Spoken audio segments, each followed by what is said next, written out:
Hello, and welcome back to the 2022 Georgetown Women's Forum virtual series. I'm Kelly Young, Director of Career and Lifelong Learning within Alumni Relations at Georgetown, and I'll be facilitating today's discussion. The Georgetown University Women's Forum celebrates Georgetown women from each of the 9 schools and provides an opportunity for Georgetown alumni from across the country and abroad to share experiences, ideas, and expertise around women and gender issues. Today's session is Caring for the Whole Person, Women Founders in the Wellness and Self-Care Industry.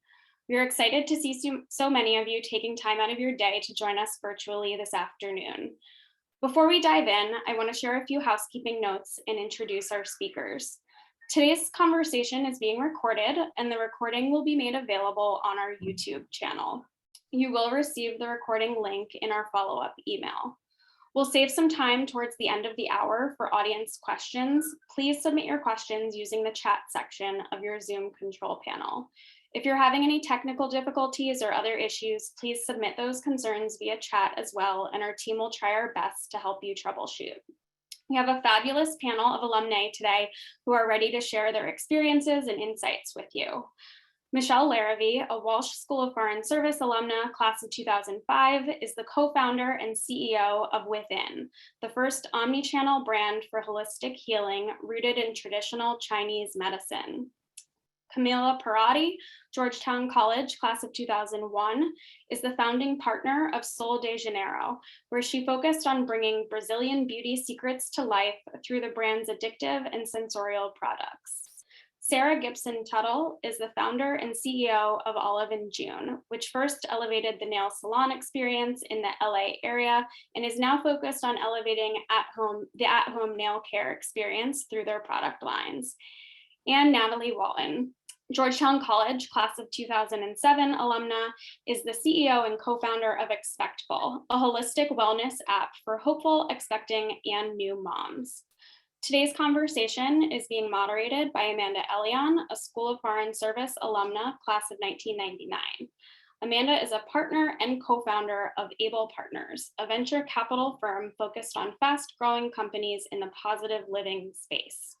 Our speakers' full bios can be found within the PDF handout, which we will share in Zoom's chat section. Thank you so much to each of you for being with us today. Without further ado, I'll turn it over to Amanda to kick things off. Amanda, the floor is yours. Thank you, Kelly. And thank you, Camila, Michelle, Nathalie, and Sarah for joining me here today. It's wonderful to have 4 successful female entrepreneurs all on the same Zoom together. And maybe we'll start out about talking about this concept of entrepreneurship. Entrepreneurship requires identifying problems and offering innovative solutions to help solve those problems. I'd love to learn a little bit more about how you came to the journey to start your companies. What was a personal experience that led to founding or joining your companies? And why don't we start with you, Michelle? Sure, thanks. And thanks, Kelly, for having us today. So as Kelly mentioned, Within is the first modern company for holistic healing rooted in Chinese medicine. And we have retail acupuncture studios in New York, as well as our own line of curated products that are all based in Chinese medicine. So herbal supplements, acupressure mats and ear seeds, and ancient beauty tools that we sell both in our boutiques as well as through our own channels and on third-party retailers like Nordstrom, Goop, Saks Fifth Avenue. And I would say, kind of to answer the question, my experience was dramatically personal in terms of what led me to start with it. And my background had actually always been in the health and wellness industry. So I initially started my career in healthcare investment banking, also private equity, and then strategy and innovation consulting, and have worked with hospitals and academic medical centers, with insurance companies, with pharmaceutical companies. So kind of have always seen the different stakeholders and the opportunities in the space. It's a costly industry. Some will say it's a broken industry. And being a part of that always felt to me that, it was, it's something that touches everybody, and it had a really tangible impact. So that's why I was kind of always excited by the opportunity to be in the health and wellness space generally. And then what led to Within was about 5 years ago, I had a ski accident and actually was with a group of Georgetown friends in Switzerland to connect back to this conversation, and ended up with dislocated vertebrae in my neck and a fracture in my back, and was unfortunately left in a cycle of chronic pain and, shots, physical therapy, painkillers, muscle, like everything that you can think of. And eventually my doctor suggested, let's try acupuncture. At the time, I didn't know anything about it, but was willing to try anything. And the pain relief was relatively immediate, which was really exciting. And then I was able to stop taking painkillers, stop taking muscle relaxers, which was, really important, given that it would be a long-term situation. And then, over time, as I became really ingrained in my acupuncture routine, I started taking herbal supplements, I started trying cupping, I started following some of the traditional Chinese medicine nutrition guidelines, and realized that I was just sleeping better. I was less stressed. I was, could visibly count fewer sick days throughout the year.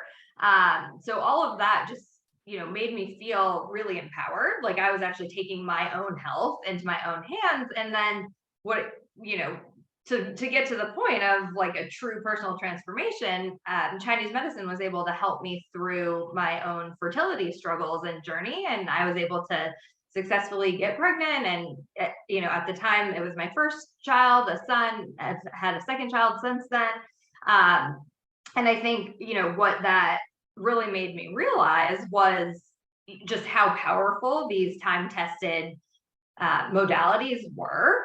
And I would say kind of two things happened. The first was, my own experience was it was becoming really expensive. It was also inconvenient, hard to get an appointment, time consuming.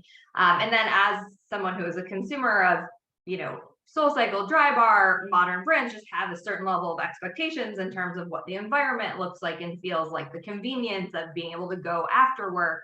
And that just wasn't the case, with acupuncture, which is primarily individual practitioners. And then on the other hand, would tell everybody I know, like, try acupuncture, take these herbs, migraines, back pain, training for a marathon, like you gotta get cupping. And just found that there was a lot of interest, but that was actually like really hard for people to get started. Where do I go? How does it work? What do I do? And so Within was really founded at the cross section of that. So how can we take these time-tested holistic therapies rooted in Chinese medicine and make them more accessible with the goal, of bringing it to more people? And so that is, I'd say accessible in every sense of the word is really our mission. We're really focused on how can we help people have health transformations. Really proud of the fact that we've helped, at this point, hundreds of women get pregnant. We've helped people through their cancer journeys, through the pandemic, stress and anxiety. We've been really proud of the work that we've been able to do there. And, affordability is really important. Digital is really important. And then having services in person as well as tools at home. Well, I love the focus on accessibility and affordability. Thank you for sharing. Nathalie, I know that you have a very personal story and connection to Expectful. Could you share a little bit about that with us? Absolutely. So like many Georgetown folks, I started my career actually in finance. And I after working at JP Morgan after the last recession, I went to business school at Stanford, and I spent my career in tech. So I'm not I didn't start off as an entrepreneur, but in 2019, I was pregnant with my son, and I found out that I had a high-risk pregnancy. That was just incredibly stressful. I was told that I wouldn't make it to term. And basically I started living my life in days. Like, can I get one day, make it one more day so that I can deliver a healthy baby?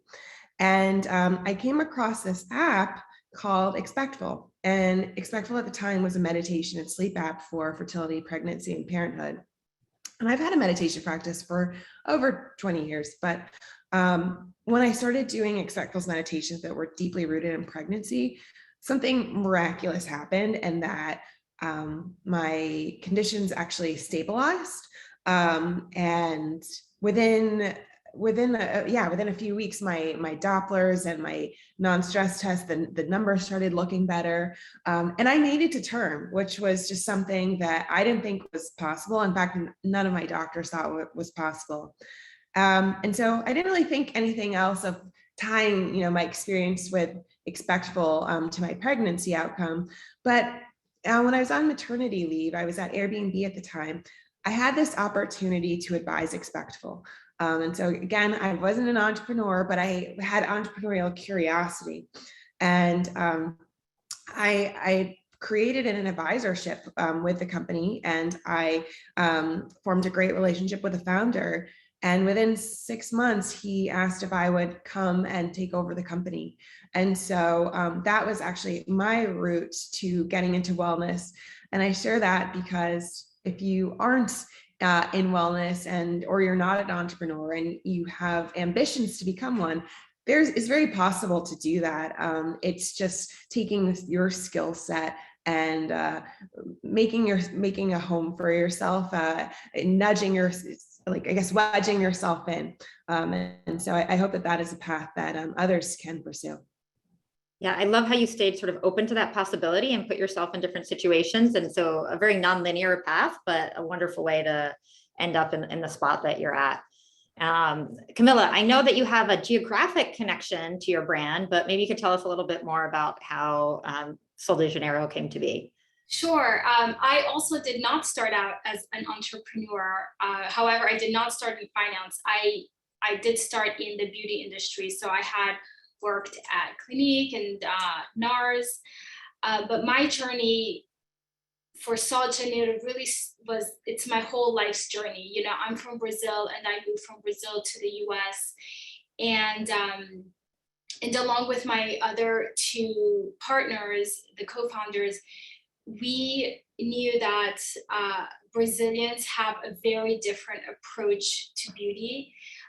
If anyone is close to the beauty industry, or you've even seen a commercial, that talks about your problems, like your wrinkles, age spots, or whatever, we knew that we can change that conversation and have the starting point be positive instead of trying to fix problems.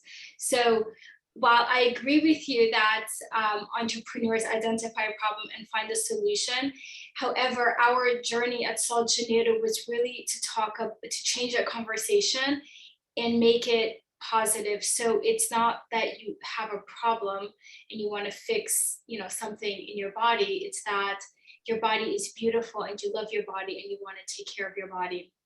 So the whole conversation and everything that Sol de Janeiro talks about is that experience and that love for taking care of yourself.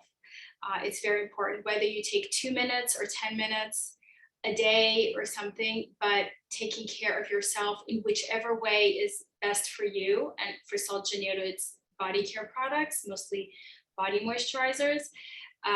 It's, you do what works for you. So the story I tell is actually my journey for coming from Brazil to the US and identifying those differences. I'm a very good observer, and the nuances of the American approach to beauty and the Brazilian approach to beauty is very different. And that's the conversation that we have, that the starting point is always positive. It always starts with you first and never about fixing a problem. Well, we definitely need more of that in the beauty industry in the United States. So thanks for bringing some of that perspective. Sarah, we all love nails. I don't think most of us ever thought that we could turn that into a business or a career. Tell us how you ended up creating Olive & June. Yeah, I mean, I really resonate with that. I really resonate with the fact that it doesn't have to be a problem you're solving. It could also just be an expression of yourself and happiness and kind of and like exploding happiness. Exactly. So I really resonate with that. I think for me, my journey is like is probably a little less serious in the sense that my dad didn't let me get my nails done, didn't let me paint my nails. It was like, that's basically like, that's gauche. You're not going to do that. And I would rebel and like paint my nails under my bed and then like hide my hands when I went to school. And so at some point while I was on my journey in finance, I worked for 10 years in finance in New York. It became my weekly ritual of I got my nails done, and it made me feel like the best version of myself. And it was really, for me, probably a bit of rebellion, but also a bit of just like, I was an insecure kid and 20 something, and it made me feel put together. And so on this journey, on my life journey of coming to LA and thinking, should I move from New York to LA? I stumbled into a dry bar, fell in love with it, and thought, where's this version of nails? Like, what is this? And asked everyone, and everyone's like, there like isn't one. And so I had this idea of I'm going to do the dry bar for nails, which then grew into, well, if you're giving this to, with 3 salons at the time, to thousands of people per week, how do you give it to hundreds of thousands, millions of people per week? How do you make them feel good? And how do you truly democratize the nail salon, the manicure, right? How do you actually give it to people? I think that what I thought I was democratizing, which was a chain of nail salons at a $30 price point for a manicure, is actually kind of filling a gap, kind of to your point, like that's the pain point of like filling that gap in the middle between maybe a corner salon and a price wise and a hotel manicure, but it's not actually democratizing the experience and giving it to someone for $2 in the comfort of their own home.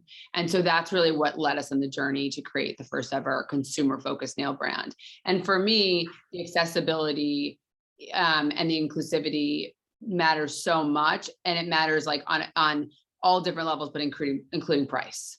And so that's been really exciting for us as we not only sell on oliveandjune.com, but also have a big presence at Target as well. So it's really exciting. And it's really, for me, it like self-expression and making someone feel like their best self, like with whatever products. By the way, there's everyone here has product, like everyone here has like a business that serves people to their best self. And that's really, really exciting, which is why I'm so excited to be on the panel today. May I just say, you also have great nails. So I love it. Yeah. I mean, this is a collab we just did with a TikToker who's 20, y'all. And I'm telling you, I was like, I'm not cool enough to do like a mixed set, but here I am. So You are. You absolutely are. I'm 41, 20. So here we go. Well, to that point a bit, I thought it was interesting that you all came out of a more traditional corporate job. I mean, corporate finance, you don't get any more traditional than that. I'd love to hear just quickly for each of you, what was the biggest surprise, the biggest unexpected thing, or your biggest loss or gain when you jumped from a corporate job to this entrepreneurial environment? Nathalie, you look like you're ready to go. Yeah, I mean, it was so eye-opening. It's like, I feel like I had a rebirth. I think that being in a corporate job, it's very, I mean, they're great things. And I worked at great companies. Like, you don't really get better than Google and Airbnb. These are great corporations. But I think the biggest thing was just the creative freedom. I think, Sarah, you just talked about like working with TikTokers. Like, I mean, I think I like getting to work with some of the most influential and like creative people and just coming up with ideas and seeing them to life. That was what was most exciting to me. And I think one of the most shocking things, and particularly as an entrepreneur in a CEO co-founder position, was just how little I knew and how little I absorbed in these large corporations. So for example, I mean, I held various roles in tech, in product partnerships and business development. And when you're in a corporation, like, you really are focused, you're an expert in that area. But in order to run a business, you need to be skilled at accounting, or not skilled, but you need to run the people who run it. Like, you need to understand accounting, growth marketing, I mean, taxes. Like, you just need to understand the whole piece. And so I think it was really eye-opening of just like how little you learn in a corporation versus in an entrepreneurial environment. Oh, I actually completely agree with that. And I would add something else. For me, my biggest realization when I became an entrepreneur is that I'm better at being an entrepreneur than trying to climb the corporate ladder. I connect better with people. I can roll up my sleeves. I can figure something out. It made me think like I can do anything versus dealing with office politics. You know, once you get to a certain level, it does become about politics, who you know, and not so much what you know. And becoming an entrepreneur made me realize that I can do anything. Like even if I don't know how to do it, I can figure it out. And if I can't figure it out, I know who to ask for help. That is, I think, the biggest difference. And I strongly believe there are people that are wonderful, are perfect fit for a big company and that corporate world and climbing the corporate ladder. I realize that I am not one of those people. And I would much rather build something for myself, and who knows what the outcome will be, but like literally rolling up your sleeve and figuring out what to do and learning a little bit of everything and seeing the big picture is very rewarding to me. And I now know that I could never go back to a big company. Like I'd always have to work in this entrepreneurship environment. Yeah, I mean, I would 100% agree with what both of you said, and that there's definitely no going back. But yeah, I mean, I think the creativity is something that has been really exciting, to Nathalie's point, in terms of just like watching something go from like literally an idea, then to like a written Google Doc, then you build the Excel model, and then all of a sudden you're like actually constructing a ground floor studio in Manhattan. Was like just like a wild process to experience. I think the other thing that like really stands out to me is the people that I've met through this process. You all of a sudden go from like working in finance, working in consulting, like going to Georgetown, I did an MBA at Walton, it felt like it was a very similar and shared experience with most of the people that I was interacting with on a day-to-day experience. And then all of a sudden, you get into entrepreneurship, and it's just so eye-opening and such a learning experience, and you tap into all of these amazing people that are top brains in marketing and real estate, and so it's just been on the one hand, because what Nathalie said, you have to learn all of this, so you're like drinking from a fire hose, but you have the opportunity to learn from experts in these fields and disciplines, and it just really challenges your way of thinking in a really good way. And I think there's no growth opportunity really like becoming an entrepreneur. Yeah, I agree with that. There's not much for me to add, because I feel like that's all so true. It's a very humbling experience. You don't have the resources you used to have.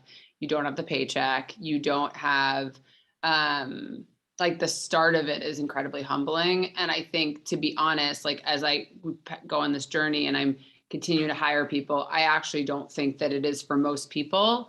I think for most people, an established business is the right path. And I think if you have the bug, like if you have this entrepreneurial bug and you are that person, I don't think there's another path for you. So it's a little bit like, it's for this sliver of the population that this is like what is there. It's almost part of our compensation, I think. I don't know if everyone agrees with me, but like, it's like, everyone thinks of compensation as like cash. It's like, or equity. It's like, actually it's a whole package. And there's this section here where, am I building something? Have I created something new out of thin air? Like if you have that in your compensation package, there's really no other lane and job that you can do.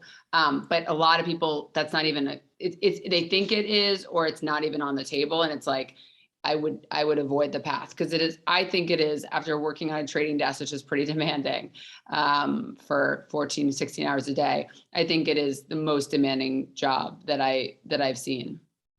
Yeah, actually, just on that point, sometimes I feel like back in like the 120-hour weeks of investment banking, like working so many hours, but now it's almost like you're doing so many different things on a daily basis that the volume of hours might not be the same, but it's like, can be so exhausting, just because like you have to flip your brain like every 30 minutes. It's like you're on a different specialty. So that's been interesting too. I would like to sidebar on how to work less hours. So Please teach me how to do that. I would like that. Sign me up for that. Yeah.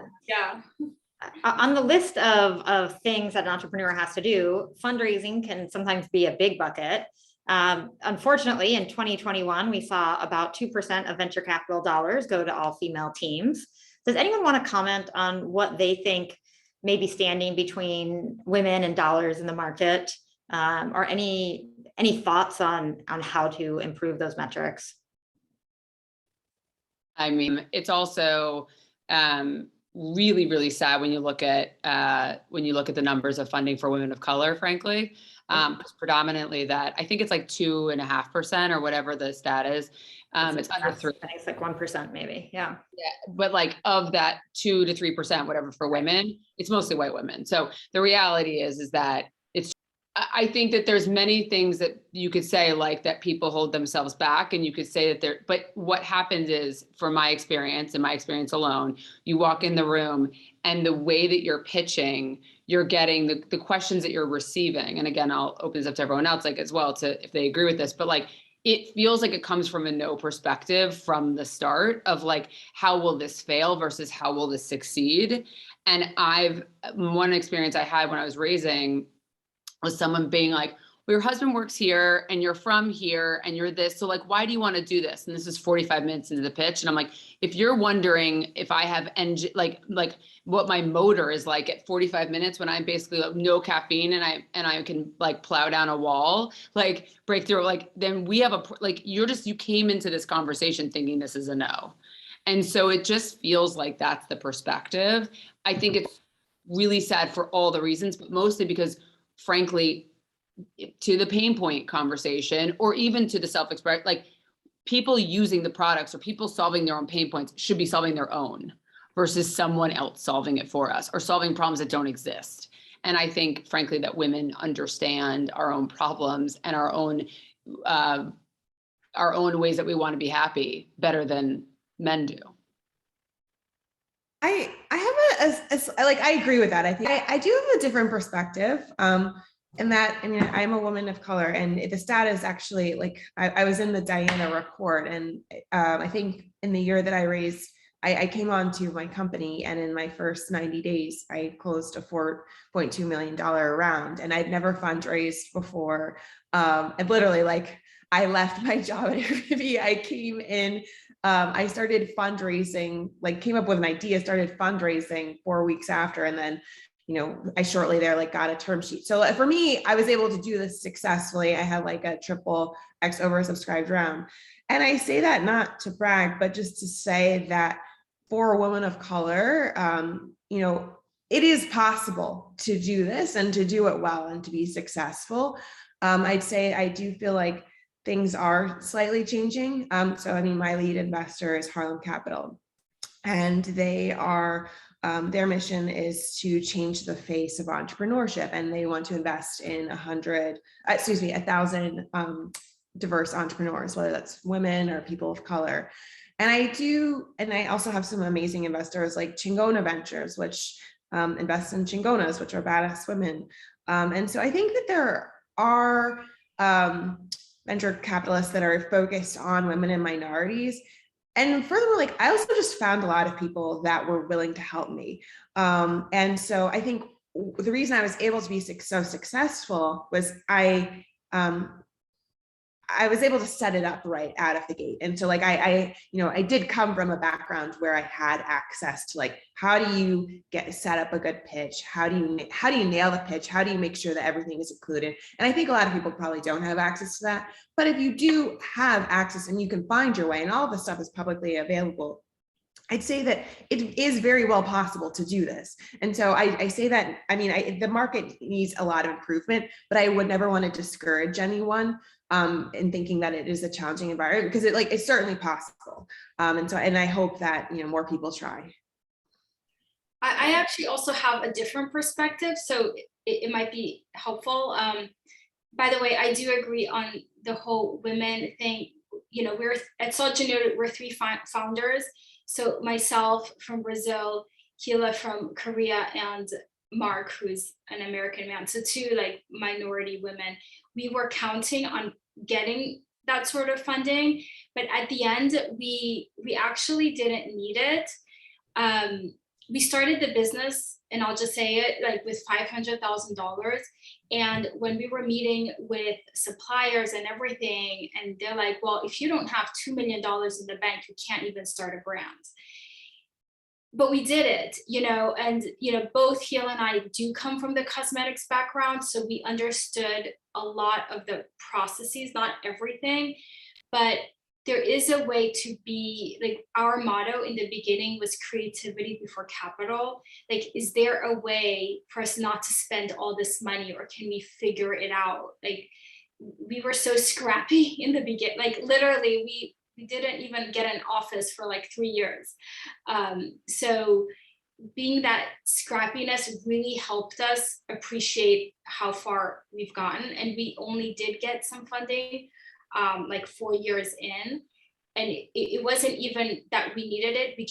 Some investors wanted to leave. So we needed the money to buy them out. But trying to be very smart with your money is also, it's not about getting that big office or getting like a big branding company. Like, we did so much in-house because we had the expertise. So that was our experience. And I'm also going to say that, like Nathalie said, ask for help when you need it. Like, for example, I remember when Sephora wanted us to participate in an event, which required us building a booth. I was like, that's like $50,000. We don't have that kind of money. And we told them, I was like, as a small brand, we can't participate in your event. And they really wanted us to participate. The next day, we got a PO for that amount of money. So if you have good relationships with your partners, they can also help you out too. And then along the way, you start gaining traction and, gaining more experience, and you can get that funding, in the future. The only thing I'll add just quickly is, because I think all of these perspectives are great and show kind of like the nuances of the industry. I think one thing that I've definitely noticed is, it's not just on the female entrepreneur side where there's a supply issue, it's also on the female investor side as well. I see, most of our investors, with the exception of a number of female founders that are more strategic and angels, are all male, traditional, white venture capitalists. And so I think, there's a lot of work that needs to be done there, and just would encourage folks to also consider like diving in on the venture side of things as well, if you're interested in the industry in general. I think that's great feedback. I think this conversation, points out that we both need to acknowledge the disparities that exist, but also show that there are models of success so that people are not discouraged from trying to take this path. Maybe moving to a slightly lighter topic, the wellness industry, where all of you are working. In the last decade, the concept of self-care has really evolved from what used to be seen maybe as a spin class or a bubble bath to something that's far beyond that. Do you think this is marketing overreach, or can you talk about why self-care and wellness is really important, and what's the difference between self-care and self-indulgence? Why is self-care something different and important? I mean, not to be like cheesy, but I feel like self-care is healthcare is kind of like where we land on that one.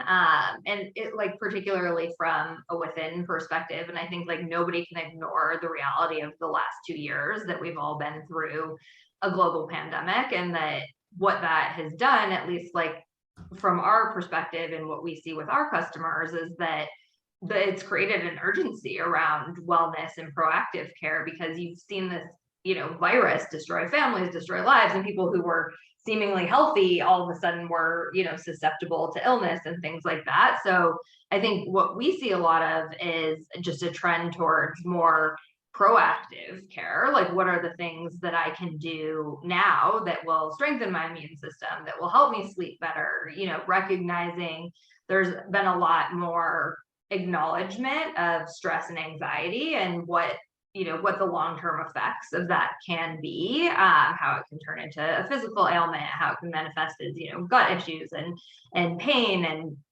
all of that. And so I think like maybe that was more thought of as an indulgence or a nice to have, but I think we're really seeing holistic services, wellness services, having expanded, and particularly expanded, I think, like pre-pandemic was like a lot of food, a lot of fitness was kind of like all that encompassed, like kind of the basics, the core of a wellness routine. And now it's expanding beyond that into the mind-body connection, into recovery and preventative care.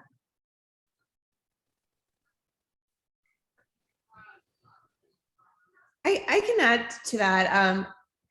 In that, I mean, for meditation, my product is meditation, or it's a holistic wellness app that has meditation, it has prenatal yoga. For me, this self-care saved my life, and it saved my child's life. I mean, we would not have made it to term if, and we would have had a premature birth, and I probably would have lost my son if I hadn't used self-care. And I think what is great about the time that we're living in now is that the data backs it up. So at Expectful, we just had, we published 2 research studies, one in the Journal of Midwifery and Women's Health. And this study shows that women who used our app in pregnancy saw their stress reduced by 25%. And stress and pregnancy is tied to a whole host of outcomes, like preterm labor, which is what I was at risk for. And I think I was a NICU mother, and another study that we have that just came out in the Journal of Perinatology shows that women who used our app, NICU mothers, saw 7.5 ounces of extra breast milk a day, which is like huge. I mean, that's 2 to 3 bottles for your newborn. And anyone that has gone through a breastfeeding journey knows that that is like incredible. On top of that, like we've reduced postpartum depression and stress. And so I think what is exciting, and I'm seeing this from like a scientific perspective, is we're now able to start validating that these holistic practices and that they're like, have really impactful outcomes. And I think one of the beautiful things about this is like, as these results come out, we're able to bring these wellness practices to, I think, like more impoverished groups of people. And so like 50% of pregnancies in the US, they actually happen on Medicaid. And a lot of practices are out of reach if you are on Medicaid. But like, I mean, an app is like a low cost thing and it's highly accessible. And so if you can get access to meditation and prenatal yoga through that, like you can literally save your life. So I absolutely don't think wellness is indulgent. And I think we're like at the beginning of a shift where we're starting to see these studies come out that actually shows that, no, you should invest for this. It is for your well-being and can save your life. I think that's like the strongest defense that we're going to get for wellness and self-care today. And I love that you're putting data behind those outcomes, because as we talk about affordability and accessibility, we're going to need that to get coverage so that it is an out of pocket where you really can improve those outcomes. What do you all see as the future for consumers and companies in the wellness and self-care industries? And maybe Camila, as coming from the beauty business and with so much experience in the beauty business, I feel like you throw a rock and you hit a new beauty brand. Is there any future in beauty, or are there other areas of wellness that you think are more exciting now? Well, let me just comment on the beauty industry itself. It's not as serious as Nathalie's journey, for example. And by the way, I'm also a NICU mom, so I vouch for everything that you say. But beauty in general, or the current beauty as the beauty industry stands, it always starts out from a very negative point. If you guys remember a while back, like the L'Oreal was like, "Oh, you're worth it." It's like, I know I'm worth it. You don't have to tell me that. So I think Sol Janeiro's success came from its connection with the consumers. So yes, it's a cream in a jar that someone buys and puts on their skin. However, what these big companies are lacking is the connection with people and and finding ways how we all can relate with each other. And towards the end, as we got bigger, that was the biggest part of my role, is telling my story, and how taking care of yourself should never be a chore. It should be a pleasure. Like, we actually don't call it self-care, we call it body joy. It's all about that joy. So I think that any beauty or wellness company that truly can connect with its consumer through personal stories like Nathalie's and Michelle's, and even Sarah, who wanted to rebel against your dad. I paint my nails because I needed to stop biting my nails. That's what's missing from a company like Clinique or a big L'Oreal. It's that connection with the customers and being very, very close and listening to that conversation and understanding what they want. Another thing that we did very well at Janeiro, not only constantly having the connection with the consumers and telling our personal story, is kind of adapting the story as it goes along. We had our biggest known product is called the Brazilian Boom Boom Cream. But before it became very, very big, we had a year to kind of tweak the story, to understand what really resonated with people, right? And one of the things they loved was a non-greasy formula. And we're like, really? That wasn't even something we're going to talk about. But since people started telling us, we're like, let's tell the story back to them, So I think a startup's biggest strength, to cut through the noise of what's out there in the wellness world, is that storytelling, that connection with people, because that's what we crave. That's what we want. I want to, I identify with your story, or, wow, I put on this cream and I got a compliment walking down the street. So I used the app and my baby's health got better. Like, that's the connection, So that's just my thought. And I see now, taking a step back, that was the success of Janeiro, was the storytelling, and not a fake storytelling, like an honest, like from your heart story. I think that's a great point, and much easier said than done, because as you saw with your success, and congratulations on your acquisition. For those on the Zoom who don't know, but Camila had a wonderful acquisition by L'Occitane, and it's a real reflection of what you built and your success there. Sarah, I know that you made it in sort of by the skin of your teeth to the Zoom call because you had childcare responsibilities. So bringing me to my next question, what's your experience been with work-life balance? Is it a myth, or is there a possibility for an entrepreneur to strive for some of that? Yeah, and I just want to say my mom was a NICU nurse for a long time, so I feel like a lot of love on this panel. Yeah, my brother works in the ICU now, so it's a wonderful. It's like it's a harrowing time, so lots of love. And the other thing I would say about the future of beauty is like a little bit of this, which is like a little bit of the previous question, which is like, is it self-care? Is it self-indulgence? A little bit of me is like, why are we defining this for other people? Like, obviously there are certain parts of this panel that are more beauty than they are wellness, right? So, and like whatever those categories have a lot of blend and overlap, and I don't really like categorizing in that way, but the reality is everyone gets to decide for themselves what makes them feel good. 98% of people who like feel better when they have a manicure. That's the reality of like that survey for those people. And so like, let them live, let them have a manicure if they want. If you don't want a manicure and you feel like the beauty industry is like pushing nail lacquer on you, then don't do it. Like, I think I don't want to define for someone else what is their self-care. And I think calling it self-indulgence feels like just such a put down. I think that's like the media trying to like make a thing. And I'm just a little bit like, let people, like, if they would like an earbud and that like feels like wellness, like allow them to embrace that and they feel good about that and improve their lives. So anyway, that's like my little on that. But I think for work-life balance, I was almost like I was at the skin of my teeth literally on this Zoom.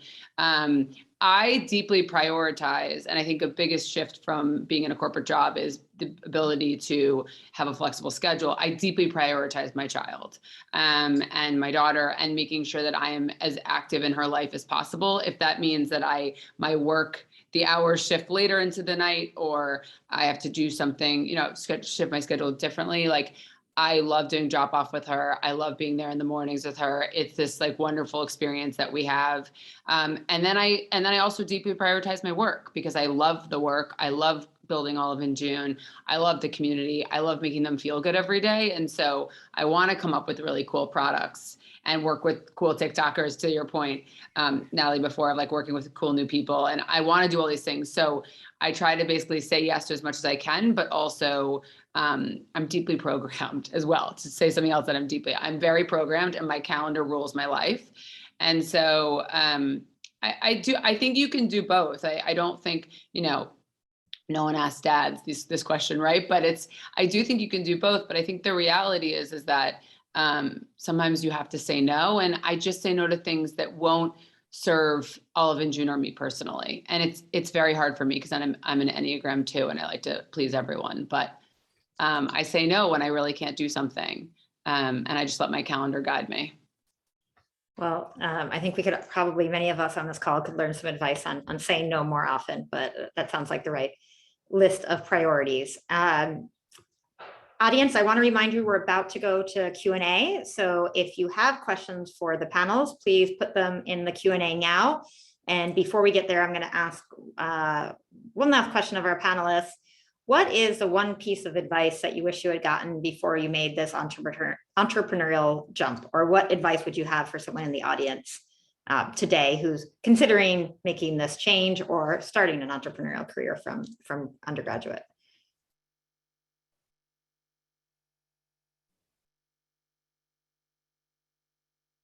Michelle, Sure. You look like you have an answer. I have an answer. Sure. Well, I think one thing that comes up a lot is like how risky it is. Like, I think particularly there's a theme on the panel that none of us like dove into entrepreneurship, like, when we were 22, right out of college. And, it can feel like risky when you have kids to leave a career, to kind of give some of that up. And I think there's a myth that, and this can also, I've heard, sometimes hold people back from like having a great idea and taking it to the next level, is just that you have to be all in from day one. I think there are ways to explore ideas that can kind of de-risk the process along the way. So, like getting customer feedback early on, doing like beta versions of what your project is, so that you can, slowly, like while you're working the intense corporate job, kind of figure out enough information to make you feel comfortable diving in fully and completely. I would say that, like, from a financial perspective, I mean, I did not pursue entrepreneurship because I needed like a paycheck. And I think as one of the things that I think people underestimate is like, it's possible to do both. Like, even you can use your time in your corporate job to prepare for entrepreneurship. And that's like kind of the attitude that I had. I mean, working in a corporate job, maybe not in finance, but in some places, like you have extra time. I mean, you definitely have a lot more time than you do when you're an entrepreneur. Let's just put it that way. And so like, I spend a lot of my time listening to podcasts and like following other entrepreneurs and getting ideas, but also in like really saving my money so that I would have freedom if I ever wanted to do something. And I'd say the best advice that I could give someone that is just graduating college is like, do not get addicted to a paycheck. Like when you were early, if you can just learn how to live off of like your first paycheck, and as you get raises, like, don't necessarily adjust your lifestyle for your raises, I think you'll just be in a fantastic position, because not only will you have saved money, but it'll just give you so much freedom in life to do what you want. So that would be my biggest piece of advice. Yeah, and mine would be, I think what we touched on earlier and Sarah emphasized is it's not for everybody. It's for a certain type of person who is willing to like go through a brick wall to get it done. Like if you're really into corporate titles, big offices, and the raises and your promotion, it's maybe not for you, but it is for someone who wants to like figure it out and build something that is yours. It's not for the faint of heart, and it does take a certain personality. And I know I've interviewed so many people to join the Janeiro team who ask about promotions and this and that, and I know that person isn't a fit, because a startup mode is not about that. It's about building and seeing the results. Maybe later on when it's a big company, but like just really know who you are and what you want out of your career. Yeah, I mean, again, everyone said it so perfectly. I would echo what Nathalie said earlier, which is that like keep going, don't be discouraged. Like because I agree with Camila, like it's not for everyone, but if it is for you, like if you are that person, I think that advice of like, yes, sure, there might be odds stacked against you, but there's odds stacked against all of us for lots of things, right? So the reality is like just keep going, and like Camila said, or like scrappily put it together in whatever version, and perfect is the enemy of good. So just, it doesn't have to be perfect, like put out a version of what you want to do and whatever ability you're able to do it. And like a good idea will almost always catch steam and fire. So yeah, but and also expect that it will have valleys and not just peaks. For sure, yeah. Well, I have a whole list of other questions that we haven't had a chance to get through, but I want to make sure our audience has a chance to ask questions as well, and they're filling up the chat. Let me go to a question from Fabiola, who I think makes a very good point. She says, I'm assuming that most of us attending this webinar are somehow affiliated with Georgetown. Our panel appears to have come from some pretty strong backgrounds. In short, I'm pointing to the elephant in the Zoom room. We all appear to come from privilege. I'll point out that you shouldn't really make those assumptions. I know that's not true for all of us on here, but it's a fair point. So her question is, what advice would our panelists have for women, particularly women who hail from low income backgrounds? And yes, Sarah, thank you for your rant. And women of color who did not go to an Ivy League school or Georgetown, how to harness the power of entrepreneurship in spite of the obvious red tape. So I think we've had some nods to this, which is, how do you go to take no salary or take that kind of risk if you don't have a secure income, et cetera. But does anybody want to give any tactical advice on that question, which is that entrepreneurship requires a lot of economic insecurity and not everybody is in a position to take that on. How do we diversify the ranks of entrepreneurs given that reality?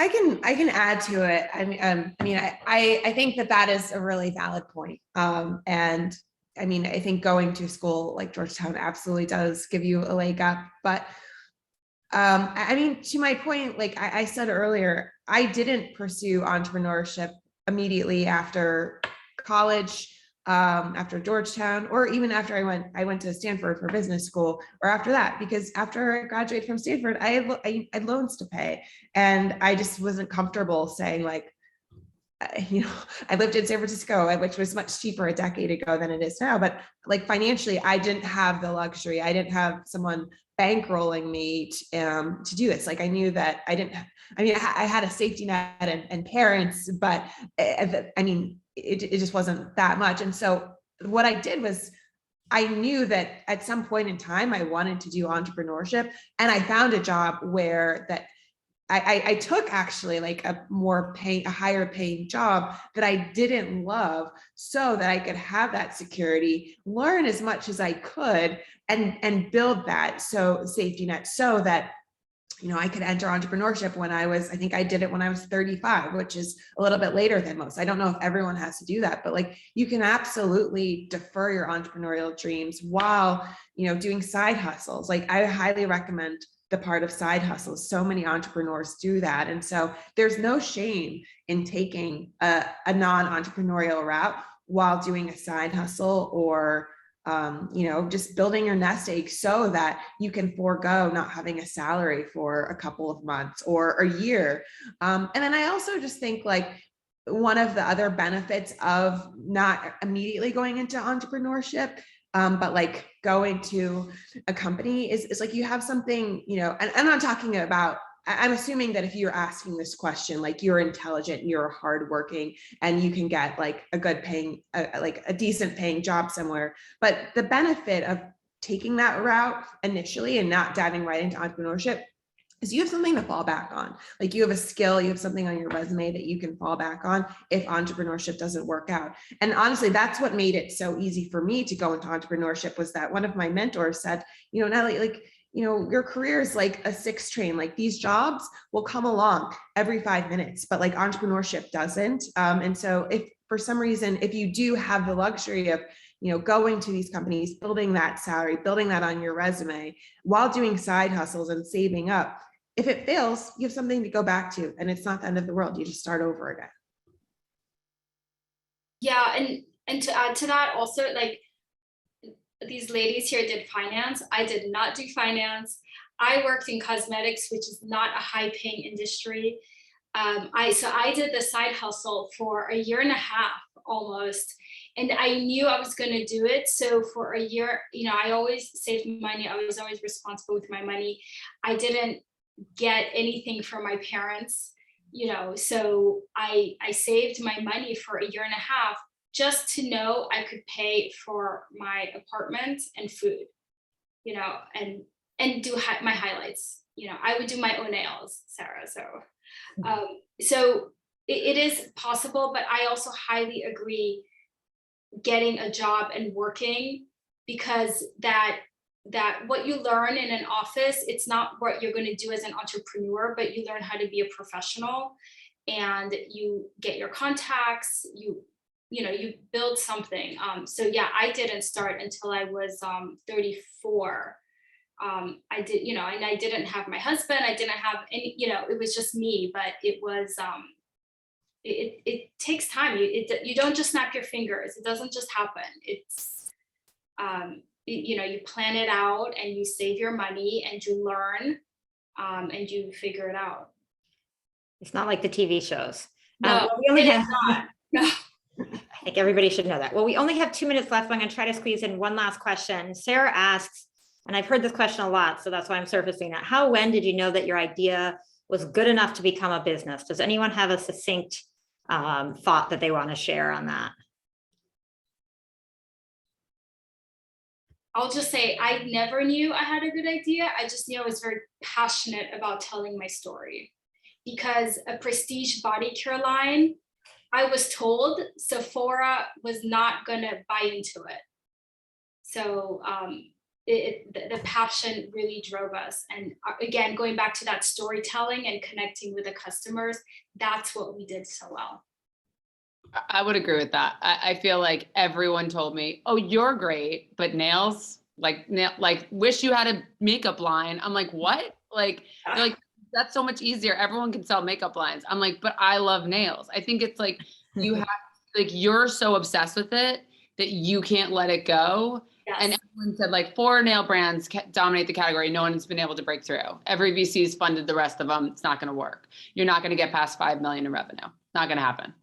And you just have to be like, no, I'm going to do it, and find the people that say yes, or the people that believe in you, or your 2 friends that just pump you up all the time. Because I don't know that you can model it out all you want, but like the reality is that the idea has to resonate with others, and really it has to resonate with you first.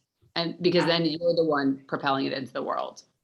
Yeah, I think just to build on that, like for me, it was like seeing my own health change in like such a transformative way. Like I was just so passionate that like this could get me pregnant. Like, holy shit, this could like heal me from a ski accident. Like, this is insane. Like, think of like how many more people this was relevant to. Like, I was just convinced from day one that like this could be really big.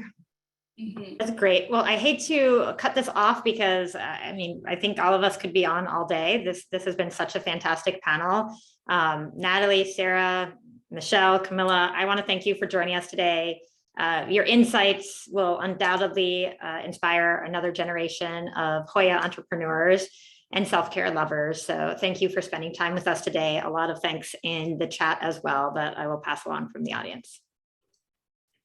Thank you. Thank you. Bye, Thanks so everyone. much. Thank you. Bye.